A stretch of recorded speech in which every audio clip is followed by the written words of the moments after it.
नमस्कार विद्यार्थियों, जोबनेर पीजी महाविद्यालय ऑनलाइन क्लासेस में आपका फिर से स्वागत है। आज हम बीएससी पार्ट थर्ड में एक नया पॉइंट लेकर के आए हैं, तने में असंगत संरचना। तने में असंगत संरचना, आपने नाम सुना होगा असंगत। असंगत का मतलब क्या होता है कि तने में पाई जाने वाली जो संरचनाएं होती है वो सामान्य संरचनाओं की तुलना में कई विपरीत या कुछ अलग सी संरचनाएं पाई जाती है, उसे हम क्या कहते हैं? असंगत संरचना कहते हैं। असंगत संरचना की बात करें तो आपने देखा होगा कि पृथ्वी पर पाए जाने वाले बहुत से जो पादप होते हैं उनमें कई विभिन्नताएं होती है, चाहे वो जड़ में मान लीजिए, चाहे वो तने में मान लीजिए, चाहे वो पत्तियों में मान लीजिए, चाहे फल पुष्प, अनेक प्रकार के पादपों पे न जाने कितनी असंगत संरचनाएं पाई जाती है। तो इन पादपों में तना, जड़, पत्तियां, पुष्प और फल, इन सभी पादपों में पाई जाने वाली उन संरचनाओं को वैज्ञानिकों ने एक नाम दिया है, उसका नाम है असंगत। असंगत का मतलब क्या होता है? जिससे वो मिले जुले नहीं। तो अब इसमें हम आज देखेंगे, आज का जो अध्ययन है कि वो तने में असंगत जो संरचनाएं हैं वो किस प्रकार से होती है।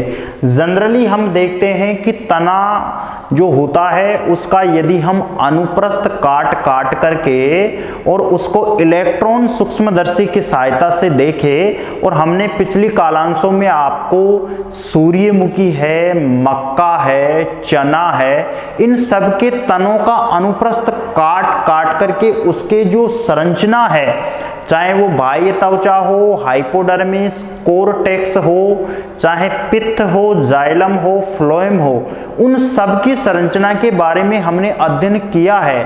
परंतु आज की कालांश में हम उनमें असंगत संरचनाएं क्या पाई जाती है, तो आज हम तने में जो असंगत संरचनाएं पाई जाती है उसके बारे में अध्ययन करते हैं। तो हम पहला जो उदाहरण ले रहे हैं वो ले रहे हैं निक्टेंथस। निक्टेंथस एक ऐसा पादप है जो एग्जाम की दृष्टि से भी महत्वपूर्ण है। प्रायोगिक परीक्षा में मुख्यतया निक्टेंथस का ही हमारे को अनुप्रस्थ काटने को दिया जाता है, उसकी स्लाइड बनाई जाती है और उसके असंगत जो संरचनाएं हैं उसके बारे में हमारे को बताना होता है। तो निक्टेंथस प्रायोगिक परीक्षा की दृष्टि से भी महत्वपूर्ण टॉपिक है। इसके अलावा दूसरा जो है पेपरोमिया भी प्लांट में जो तना है उसका अनुप्रस्थ काट करके हम इसका डायग्राम बनाए हैं। तो ये भी परीक्षा की दृष्टि से महत्वपूर्ण है, क्योंकि परीक्षा में, प्रायोगिक परीक्षा में 5 नंबर का एक स्लाइड तैयार होती है, उस स्लाइड में इनकी स्लाइड तैयार करनी होती है और उसके बारे में कुछ करैक्टर लिखने होते हैं। तो ये एग्जाम की दृष्टि से भी दोनों महत्वपूर्ण है। अब हम बात कर लेते हैं इसकी तने में असंगत जो संरचनाएं हैं उसकी। तो सबसे पहला जो उदाहरण लेंगे वो हम ले रहे हैं निक्टेंथस। निक्टेंथस में जो है वो क्या असंगत संरचना है, वो है वलकुट जो होते हैं वो इसमें संवहनपूर्ण प्रकार के होते हैं। वलकुट किस प्रकार के होते हैं? वलकुट जो होते हैं वो संवहन बंडल होते हैं। अब हम बात करते हैं किस प्रकार के, ये आपको संरचना दिखाई दे रही है स्पष्ट रूप से। ऐसी ही संरचना, इसका हम अनुप्रस्थ काटते हैं तो ऐसी ही संरचना दिखाई देती है निक्टेंथस में। आपको ये धागे नुमा काले रंग की छोटी छोटी ये जो संरचनाएं दिखाई दे रही है, इन संरचनाओं को हम क्या कहते हैं? हेयर कहते हैं। यानी कि ये छोटे छोटे बाल पाए जाते हैं, रोम पाए जाते हैं। इन रोम का मुख्य कार्य क्या होता है? अवशोषण का कार्य होता है। परंतु होता क्या है कि जड़ में तो ये अवशोषण का कार्य करेंगे, परंतु तने में कैसा अवशोषण करेंगे, तने में तो किसी भी प्रकार का अवशोषण का कार्य नहीं करेंगे ये, लेकिन ये क्या है, कहीं ना कहीं इसको जो उपापचयी जो क्रियाएं होती है इनमें इसका महत्वपूर्ण कार्य होता है। जैसे मान लीजिए कि वातावरण की कोई नमी है, बाहरी वातावरण वायु में जो नमी फैली हुई है उस नमी को ये ऑब्जर्वेशन करेंगे, अवशोषित करेंगे और तने को प्रदान करेंगे, जिससे क्या होगा कि तने में पानी की कमी की कभी भी महसूस नहीं होगी। उसके बाद में हम बात करते हैं एपिडर्मिस। एपिडर्मिस को हम क्या कहते हैं, बाह्य त्वचा। आपको ये चारों कोनों में चार घुमावदार गोलाकार बंडलाकार जो संरचनाएं दिखाई दे रही है वो क्या है, संवहन बंडल है। वो क्या है, संवहन बंडल है। और कौन से संवहन बंडल है, वलकुटी संवहन बंडल है। तो वलकुटी जो संवहन बंडल होते हैं वो किनारों पर पाए जाते हैं, जबकि हमने चने में, मक्का में, सूरजमुखी में, इन पादपों में देखा था तो संवहन बंडल बीच में पाए जा रहे थे। तो ये सबसे महत्वपूर्ण जो असंगत संरचना है वो क्या है, संवहन बंडल किनारों पर पाए जा रहे हैं, चारों कोनों पर पाए जा रहे हैं, बिखरे हुए पाए जा रहे हैं। तो इसका मतलब क्या हुआ, ये असंगत संरचना हो गई, सामान्य पादपों की तुलना में अलग संरचना हो गई। उसके बाद में हम बात करते हैं हाइपोडर्मिस की। तो हाइपोडर्मिस क्या है, ये जो बाह्य त्वचा पाई जा रही है चारों तरफ है, पतली जो परत पाई जा रही है, इस परत के नीचे एक और पतली परत पाई जा रही है। इस पतली परत को हमने क्या नाम दिया है, हाइपोडर्मिस। हाइपोडर्मिस को हम क्या बोलेंगे, अधोत्वचा। हिंदी में क्या बोलते हैं, अधोत्वचा। उसके बाद में हम बात करते हैं कोर्टेक्स। कोर्टेक्स को क्या बोलेंगे, वलकुट कहेंगे। वलकुट का मतलब क्या होता है, वलकुट की अभी हम बात कर रहे थे, कोर्टेक्स। वलकुट भी हमने देखा था, जो सूरजमुखी है, इसके अलावा चना है, मक्का है, गेहूं है, इन सब में हमने वलकुट की संरचना देखी थी। आयताकार, अनियमिताकार, गोलाकार, षटभुजाकार, तो ये ऐसी संरचना पाई जा रही थी। लेकिन इसमें क्या है, इन किनारों के ये चारों ओर जो संरचनाएं पाई जा रही है वो क्या कहलाती है, वलकुट कहलाती है। कैम्बियम। कैम्बियम का मतलब क्या होता है, कैम्बियम का मतलब होता है एधा। एधा का क्या कार्य होता है, जाइलम और फ्लोएम के मध्य भाग में पाया जाता है और इसका मुख्य कार्य क्या होता है, जो आपने नाम सुना होगा, संवहन तंत्र, वैस्कुलर सिस्टम जो होता है इसको निर्मित करने का जो मुख्य जो कार्य होता है वो कैम्बियम का होता है। इसके बाद में हम बात कर रहे हैं जाइलम। जाइलम की बात करें तो जाइलम हमेशा रेखाओं में ये विभाजित होगा और ये जाइलम जो है ये रेखाओं में आपको दिखाई दे रहा होगा, ये है जाइलम। इसमें ऐसे नीचे की ओर जाइलम होगा और ऊपरी भाग पर ये जो है वो क्या है, ये फ्लोएम है। ये आपको ये बिंदु नुमा जो संरचनाएं दिखाई दे रही है वो क्या है, फ्लोएम है। जाइलम का जो मुख्य कार्य वो क्या होगा, जल का अवशोषण करना होगा और फ्लोएम का जो मुख्य कार्य क्या होगा, वो खनिज पदार्थों को अवशोषित करने का कार्य होगा। खनिज पदार्थों को पादप के संपूर्ण जो भाग है उनमें वितरित करने का कार्य इनका होता है। तो जाइलम और फ्लोएम हो गए। उसके बाद में ये क्या है, पित्त। पित्त को क्या कहते हैं, मज्जा। अब कई पादपों में हमने देखा था कि एक बीजपत्री जो पादप होते हैं जनरली उनमें अल्प विकसित मज्जा पाई जाती है। तो आपको ये निक्टेंथस का जो तने का अनुप्रस्थ काट दिखाई दे रहा है उसमें भी ये मज्जा कहाँ पाई जा रही है, ये यहाँ पाई जा रही है, अस्पष्ट दिखाई दे रही है। तो इसका मतलब क्या हुआ कि इसमें जो मज्जा होती है वो अल्प विकसित होती है और मेडुलरी जो रेज होती है वो क्या होती है, इसमें अनुपस्थित होती है। उसके बाद में ये जो निक्टेंथस है इसका डायग्राम आपके समझ में आ गया होगा, असंगत जो संरचनाएं हैं वो समझ में आ गई होगी। दूसरी जो असंगत संरचना की बात कर रहे हैं, पेपरोमिया। दूसरा जो असंगत संरचना है वो क्या है, पेपरोमिया। पेपरोमिया जो प्लांट है उसमें क्या है, बिखरे हुए संवहन पुल, बिखरे हुए संवहन पुल। अब आप देख रहे हो इन डायग्राम में आप खुद भी विभेदात्मक जो अंतर है वो आसानी से कर सकते हो, क्योंकि इसमें जो संवन पुल है, संवन बंडल है, वो आपस में जुड़े हुए हैं, आपस में जुड़े हुए दिखाई दे रहे हैं। चारों आपको चारों कोनों में जो है वो आपस में जुड़े हुए हैं, परंतु इसमें देखिए पेपरोमिया में बिखरे हुए संवन बंडल पाए जा रहे हैं। तो इसका मतलब क्या हुआ कि एक महत्वपूर्ण जो अंतर है वो एक महत्वपूर्ण अंतर तो यही हो गया कि पेपरोमिया का जो तना है उसके अनुप्रस्थ काट को देखने पर इसमें जो बिखरे हुए संवन पुल पाए जाते हैं, जबकि निक्टेन्थस में चारों कोनों पर संवन बंडल पाए जा रहे हैं। तो इसका मतलब क्या हुआ कि सबसे महत्वपूर्ण जो लक्षण हुआ है असंगत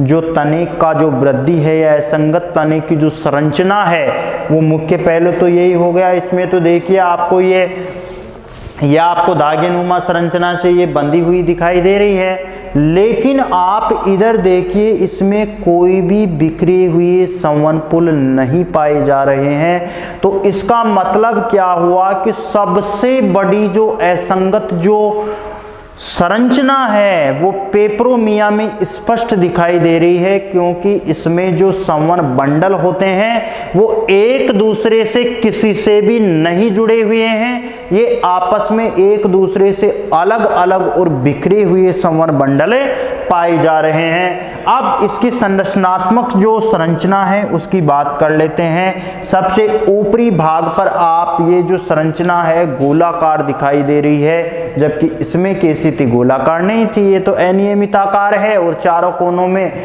चार ये से अनियमित आकार के गोलाकार, बंडलाकार, वृत्ताकार या वृक्काकार संरचनाएं दिखाई दे रही है, जबकि इसमें कोई संरचना ऐसी दिखाई नहीं दे रही। तो ये भी हो गया। उसके बाद में इसकी एपिडर्मिस की बात करें तो एपिडर्मिस का मतलब क्या हो गया, बाह्य त्वचा। इसमें बाह्य त्वचा आपको स्पष्ट रूप से दिखाई दे रही है, उसमें भी स्पष्ट रूप से दिखाई दे रही थी, परंतु निक्टेन्थस में हाइपोडर्मिस यानी कि अधो त्वचा पाई जा रही थी, जबकि इसमें जो पेपरोमिया का जो तना है उसके अनुप्रस्थ काट में हाइपोडर्मिस दिखाई नहीं दे रहा है। तो ये भी एक मुख्य इसका विभेदात्मक जो अंतर है वो है। दूसरी हम बात करें कि निक्टेन्थस में ग्राउंड टिश्यू को हमने नहीं दर्शाया है, जबकि इसमें ग्राउंड टिश्यू को हमने दर्शाया है। इसके बाद में हम बात करें तो इसमें जो कैम्बियम है यानी कि जो एधा है वो निक्टेन्थस में एधा स्पष्ट रूप से और चारों तरफ चारों बंडलों को बांधे रखने का कार्य कर रहा है और जाइलम और फ्लोएम के बीच में पाया जा रहा है, परंतु इसमें ऐसा कुछ है ही नहीं, क्योंकि ये तो संवन जो पुल हैं, संवन जो बंडल हैं वो एक दूसरे से जुड़े हुए नहीं हैं, ये तो आपस में बिखरे हुए पड़े हैं। तो इसका मतलब क्या हुआ कि इसमें जो कैम्बियम होगा वो आपस में जुड़ा हुआ नहीं होगा, ये केवल जाइलम और जो फ्लोएम है इन दोनों के बीच में पाई जाने वाली संरचना है। आपको स्पष्ट रूप से दिखाई दे रहा होगा बाहरी तरफ पर ये जो छोटे छोटे बिंदु नुमा ये जो संरचनाएं हैं, इन संरचनाओं को हमने क्या नाम दिया है, फ्लोएम नाम दिया है, जबकि बीच में ये आपका कैम्बियम एधा आ गया और नीचे की तरफ ये क्या है, जाइलम की संरचना है। और इसके अलावा यदि हम बात करें इसमें पित्त की, तो इसमें किसी भी प्रकार की कोई, चाहे वो विकसित हो चाहे वो अल्प विकसित हो, स्पष्ट हो या अस्पष्ट हो, किसी भी प्रकार की हमारे को मज्जा दिखाई नहीं दे रही है। तो इसका कारण क्या हुआ कि कारण यह है कि दोनों में भी यदि हम विभेदात्मक अंतर स्पष्ट करें तो आसानी से हम बता सकते हैं कि इसमें जो निक्टेन्थस जो होता है उसमें हाइपोडर्मिस स्पष्ट रूप से दिखाई दे रही है, जबकि पेपरोमिया में दिखाई नहीं दे रही। इसके अलावा निक्टेन्थस में जो वल्कुटी जो संवन बंडल होते हैं वो वल्कुटी प्रकार के होते हैं, जबकि इसमें जो होते हैं वो संवन बंडल बिखरे हुए होते हैं। इसके अलावा निक्टेन्थस में जो संवर बंडल होते हैं वो आपस में गोलाकार या जो गोलाकार आयताकार संरचना में एक दूसरे से बंधे हुए होते हैं, जबकि इसमें एक दूसरे से ये बंधे हुए नहीं होते हैं। तो ये कई अंतर है। किसमें अंतर है? तने में असंगत संरचनाओं में अंतर है। और कौन से दो पादपों में अंतर की बात कर रहे हैं? निक्टेन्थस की और पेपरोमिया की बात कर रहे हैं। तो कहीं ना कहीं इन दोनों पादपों के तनों का यदि हम अनुप्रस्थ काट लेते हैं तो ये दोनों ही संरचनाएं ऐसे स्पष्ट रूप से दिखाई देती है। और इन असंगत संरचनाओं को यदि हम दूसरे पादपों से तुलना करें तो ये असंगत संरचनाएं दूसरे पादपों से बिल्कुल भी मिलती जुलती नहीं हैं। तो आज की कालांश में हमने तने में जो असंगत संरचनाएं पढ़ी है उसके बारे में विस्तार पूर्वक अध्ययन किया है। विद्यार्थियों, ये जो चैप्टर है, ये जो पॉइंट है तने में असंगत संरचना, ये मुख्यतया राजस्थान विश्वविद्यालय की परीक्षा में पूछा जाएगा और हर बार इसमें से 4.5 नंबर का क्वेश्चन बनता है। तो ध्यान रखने की बात है कि एग्जाम की दृष्टि से भी ये जो टॉपिक है ये महत्वपूर्ण है। अब बात करते हैं प्रश्न किस प्रकार से पूछा जाएगा। तो प्रश्न आएगा कि तने में असंगत संरचनाओं के बारे में संक्षिप्त टिप्पणी दीजिए। तो इसमें हमारे को 2-3 पादपों के बारे में बताना पड़ेगा। जैसे निक्टेन्थस के बारे में हमने पढ़ लिया और पेपरोमिया के बारे में पढ़ लिया, तो हमारे को दोनों के डायग्राम बनाने पड़ेंगे और इसके जो लक्षण हैं, असंगत जो संरचनाएं हैं, उसके बारे में हमारे को विस्तार पूर्वक बताना पड़ेगा। इसके अलावा जैसे बोराविया है, बोगनविलिया है, और भी कई पादप हैं जिनमें असंगत संरचनाएं पाई जाती है, तो उनके भी हम उदाहरण दे सकते हैं। लेकिन अपने को देखना ये होगा कि यदि ये लॉन्ग टाइप का क्वेश्चन आता है तो हमारे को थोड़ा और विस्तार बताना पड़ेगा। जैसे मैंने अभी 2 उदाहरण लिए हैं तो 2 की जगह हम 4 ले सकते हैं। बोराविया और बोगनविलिया का भी उदाहरण ले सकते हैं। तो कहने का मतलब ये, यदि संक्षिप्त टिप्पणी आती है तो इसमें निक्टेन्थस और पेपरोमिया ये 2 उदाहरण काफी है। तो आज की कालांश हमारी यहीं पर पूरी होती है। आगामी क्लास में हम एक नया टॉपिक लेकर के आएंगे। तब तक के लिए सभी विद्यार्थियों को धन्यवाद।